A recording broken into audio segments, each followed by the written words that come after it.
మీ మంత్రిని మొన్న ఆయన చూస్తే నవ్వొచ్చింది నాకు. ఆయన తిరుగుతూ ఉన్నాడు, మహిళలు అడ్డం వచ్చిర్రు. ఏమాయి సారు 2 నెలలకెళ్ళి రోడ్ లేదు, మన్ను లేదు, ఏం చెప్తున్నావు అన్నారు. గవర్నమెంట్ అడుకోపో అంటుండు. నువ్వేరా గవర్నమెంట్ నాయనా, నువ్వే మంత్రివి, నువ్వే గవర్నమెంట్, మర్చిపోయి నువ్వు అంటే. ఇంకా కేసీఆర్ ముఖ్యమంత్రి ఉన్నాడు, ఇంకా సుమనే ఎమ్మెల్యే ఉన్నాడు, వాళ్ళని అడుకోపోరు అన్నట్టున్నది.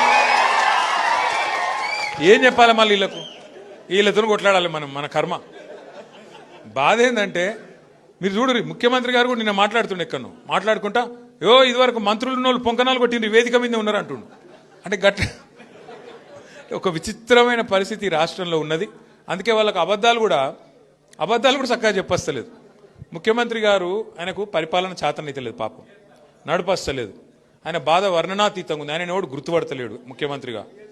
ఇంకా పెద్ద బాధ ఏమిటిదంటే పేర్లు మర్చిపోతారు. ఆయన మర్చిపోతే ఆయన కోపం వస్తుంది, జైల్లో పెడతాడు పేరు.